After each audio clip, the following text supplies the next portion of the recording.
Hello, Graham. Oh, Faith, it's so good to see you again. So good. And welcome back, everyone, to Tea at 3. I'm Faith Schmidt. This is Graham Kerr. So last week, Graham brought up the idea of thinking of a river as a metaphor for our life and ways that we can relate that back to ourselves and our journeys and use that just as a way of understanding. Yes. So that's what we're going to talk about this week. Lovely. Well, so we're watching the world go by and it seems to be flowing. So it's a river. And I'm fascinated to know whether you got anything about the direction that you feel about that river, whether it's something that you're flowing with at this present time towards something else, or whether you're actually moving upstream, whether you're taking on the world and using that as a means of trying to understand your personal commitment to the world in which you live at this time. So, what did you feel about that? Yeah, so I thought a lot about which direction, for me, the river, or which direction I want to go in the river. And I think that in a wonderful upbringing, I have been very often encouraged to be unique and strive upstream. And there are times in my life where like the strive to be different and unique in various ways was very lonely. And I think that I've come more now towards wanting to go the direction that I feel confident going, but not alone with other people. And that can still mean upstream, especially with the metaphor of the salmon. Like the salmon go upstream together and like take breaks. But I think when it comes to my hope for the world and the things that I believe in, like causing change, then being only like a few salmon against a torrent of water, while makes me feel strong, is also like a little bit hopeless, just because you're constantly pushing against something. Yes. And that can become exhausting. And we've talked about the ways that salmon find rest in that adventure. So so I've realized that this question is kind of, what do you want to do with your life? And that's not a question I have an answer to right now. So maybe my thoughts between going upstream or going downstream may not resolve in a very clear answer, because I don't really know where I want to go exactly with my life. Only that I wish to be in community with people causing change for good and resilience together. I don't think I'd like to get a text printout of that statement, because I know that you and I are not writing down notes to, and we're not trying to influence anybody else, and we're not even trying to influence each other. We're just trying to find a way to explain life to each other. Is that right? Yeah. I hope so, and you just did that brilliantly. I mean, because of here, if I may take the metaphor of the salmon for a moment and just milk it. When you were a tiny little embryonic fish, and you came out of the egg and dropped into the water and started to go downstream, you were a child, and you were just said you were raised with a very interesting opportunity to be unique. You get downstream in your parental oversight until you reach the spawning bed, not the spawning beds, but the beds where the osmosis comes, where the salt water comes up and the fresh water, where they meet. And this is where they become smelt, if you like. And they grow during that period of time big enough to be able to endure the world. So there's an adolescence. So childhood, adolescence, then release into the ocean of opportunity, right? Now you have gone through the adolescence, you're married, and you have entered into that huge ocean of opportunity. There's no reason that you should feel anything except the sort of current moving you around. You're watching and looking to see what comes next. That's perfectly reasonable. What I'd like to say to you is that I think it's true of you, and that is that you have on this circuit of the ocean, you have sniffed the river of your birth, like the salmon does, and it turns in on that scent in the water. It's so attractive that it turns in.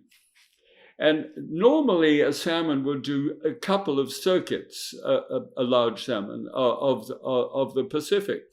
But I think what's happening to you is that you've got an early scent of the river. And I think you have, irregardless of the fact that you've got to watch out for what's coming, and you've got to take opportunities as they come. But this is a pretty wide river at this stage, and I think you have entered into it, and you're following a scent in that river. There's a lot of pollutants, and there's a lot of other rivers leading into it.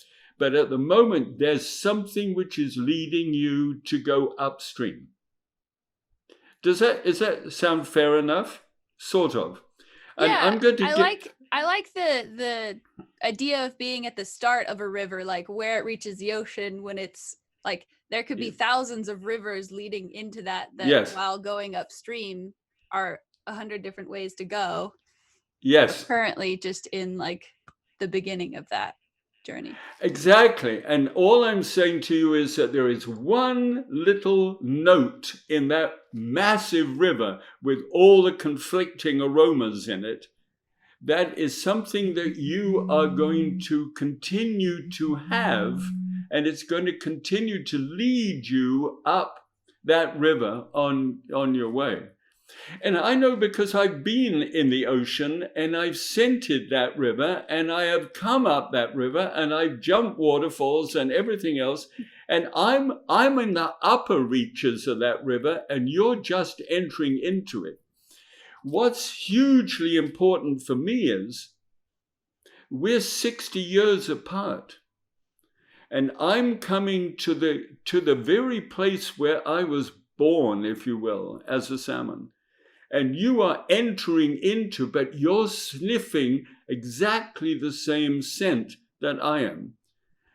It's coming in a different way because I think nature for you is very powerful.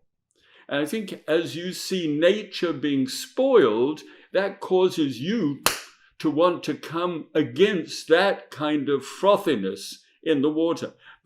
And you become passionate about that. You want to be an activist. You want to stop the degradation that's taking place for nature itself. And you don't mind throwing yourself at that one because that gives you energy. Mm-hmm. Right? Does that work? Yeah. I don't want... Yeah, okay. So, and what I see people sick because of the way they eat. I see them loving the way they eat, all those flavors coming off the hills, all that mingling in the river. And they want to chew into the latest big steak smothered in cream and brandy and foie gras and everything else. And it does taste wonderful, but I see the sickening taking place for people in my age who are literally, it's called an underlying health problem now with the virus thing. There are all kinds of people are sickened through a lifetime of eating the sort of thing that I used to love to eat in season. But now, so that gives me 60 years of experience in that area. And I want to do something to help people to be more alive and well. And part of that was what you triggered. You relit my fuse, and I'm a vegetarian again, just by talking to you within the last 8 or 9 weeks. See? So we're in the same river. It's that we're pursuing different goals, if you like, and motivated. But there's a scent in that river. And you know what I think that is? It's resilience. The ability to bounce back. I think our world is not bouncing any longer at the moment. I think it's sagging. And that feels sag. And do you know what I want so much? I want to see it bounce again. All right? Do you want to see it bounce again? Yeah. All right. Then we're in the same river. All right. I want to read you a poem. Can I take time to read you a poem? I've already gone on too long, but poem. All right. Poem about this. Okay. Here we go. I've written it out. Our world has lost its bounce. Deflated, we observe our times with less than hope, yet not hopeless. We see growth amongst all plants, not just the weeds that choke. Can it be for you, my fellow soul, who shares the gift of breath? I have come to share your pain. Would that my tears may reach your need and heal the aching void, and so restore the hope within. I live within a river now. I must upstream. There is no other way. Its course is shallow, its breadth is narrow. But see how clear it is. Resilience seems within my reach, as my choices follow in the trace of tears, and gifts appear to meet your now and future needs. Let us prepare to bounce again, my fellow soul. When we gather, we are not alone. Now, does that work? Does that work with you when you said you were lonely and you don't want to be lonely? But when we gather unto a purpose and make our way upstream, then there's something just glorious about life. Good. So good. Yeah. You see, I want to know whether we can inhabit this river together and go up it and realize I'm 60 years ahead, so I'm going to be facing some stuff that you're not facing. And you are going to be facing some stuff that I used to face, but that's just me, and you're completely different than me. So I can't make my experience your route to take. I can't. But where we share this together, someone else who may be watching us, who is neither Faith nor Graham, but is Joe or Alice, they can see a way for them to start to sniff out something. And all of a sudden, the human race begins to turn upstream towards the idea of resilience for our planet and for our fellow human souls as we make our way upstream. For me, that's enormously helpful and hopeful. It's a river filled with fish. At one stage in my Skagit Valley, where I live now, there are so many fish that come upstream, over 1 million a year, that you can almost walk across the river. It's so filled with fish. Mm. And of course, the eagles are all there to grab their share. I am so hopeful about the future. But I would so hope that we could keep on looking to see what's in the river ahead of us, because there are going to be distractions. There's going to be a waterfall. I've leapt a couple of them. And but there are always backwaters where we can take a breather. And then there are long stretches of river which are just fine, which are really clear of obstructions and just gorgeous. Isn't life wonderful? But I do think that a person like you and me, who wants to see the world a better place, will engage in the difficult times with the white water which seems to be against us. And we can get shaped in our character just because we keep going. And I think that white water stuff is literally a godsend. I think it's sent to help us shape us a little bit. Okay? Yeah. That leads in pretty well to the point that I was going to bring up this week, which, so this past week I've been trying to coordinate with my friends, being able to camp together so that we can be outside and safe distance and everything. But it's been raining.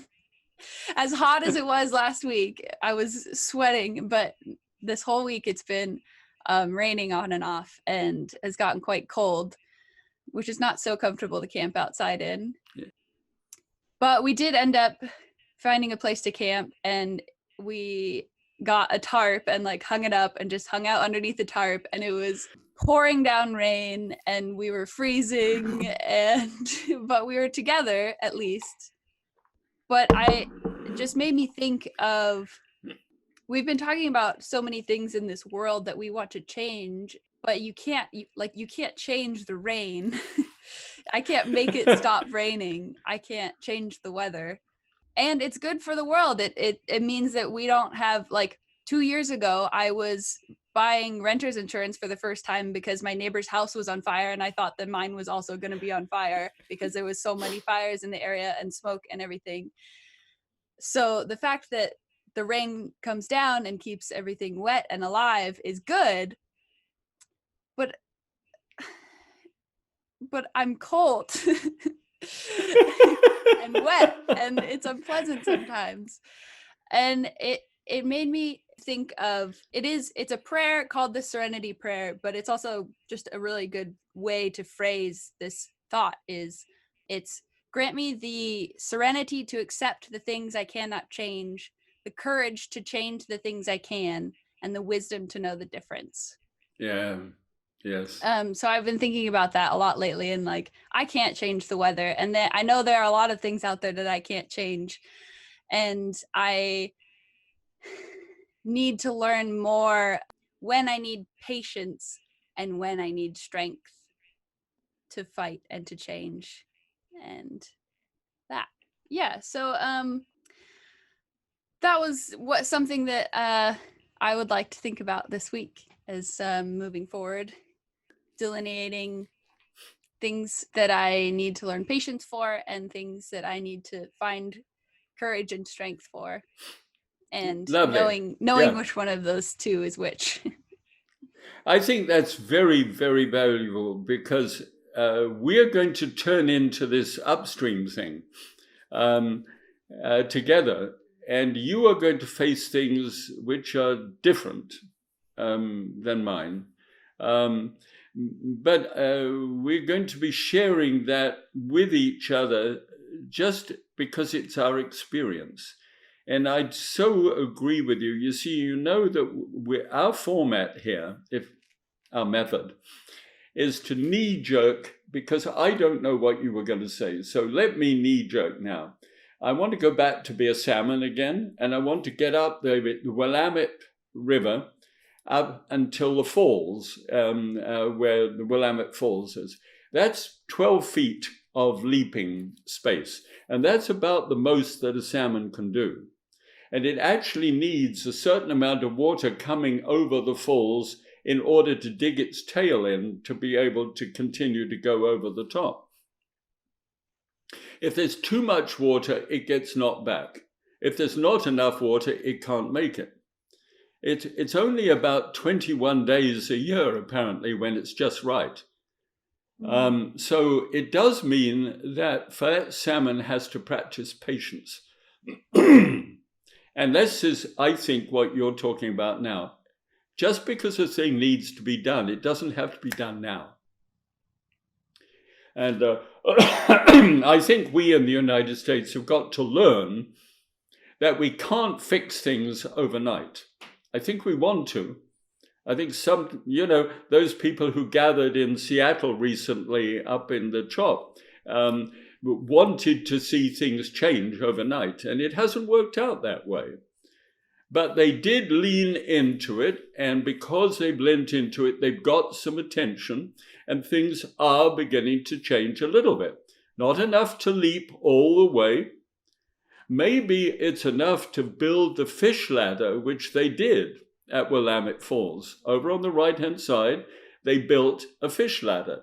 It directed some water so there was enough water for the salmon to use it, and then they flop from one level to another on their way up, and then that means they don't have to wait for the 21 days.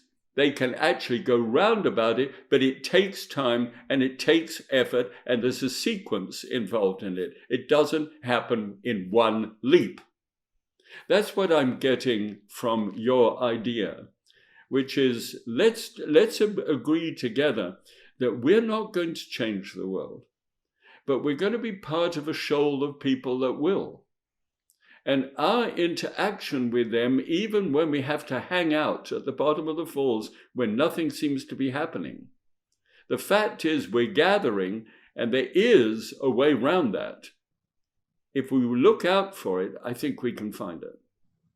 That's my knee-jerk reaction to it. But I'm going to ponder that all week, and I love it. Would you throw one additional pondering in? I know it's not my turn. I want you to consider what it would mean if we change the title of our program to upstreaming. Because it looks like that's what we're going to do. And I just want you to think about that, ponder it during the week and see what you think. And sure. if you at home think this makes any sense in the context of what we've been talking about, hey guys, let us know. When Faith asks you to write a little comment, let us know whether you think upstreaming would work for you as well and your friends, because we need you now. We are talking to each other, and we are two very individual people, but so are you at home. And if you want resilience for our planet and our people, then we're just going to have to get together. And it might as well be here. Over to you, my dear. Yeah, wonderful. So, yeah, this week, that's what we'll be thinking about. Difference between patience and strength, and when we need one or the other. This has been Tea at 3. I'm Faye Schmidt. This is Graham Kerr. We'll see you next week. And once again, we are currently being sponsored for this program, but in order to get legs and get moving so that this program can sustain itself, if you guys subscribe, share this program with your friends, and like the videos, that really helps us get moving. And please leave your comments down below. We love keeping your thoughts in mind as well in this process. We do, yeah. Apotheosis. I know. Oh my. That was a good to have word. that as a new word. It's a good word. Apotheosis. Perfect. I didn't know. That means that at one stage of my life, when I jumped chairs and told jokes, I was an apotheosis. Apotheocator. Apotheota. Yeah. Now Lovely. that I've used the word, I want to look it up really quickly. I shall look it up immediately.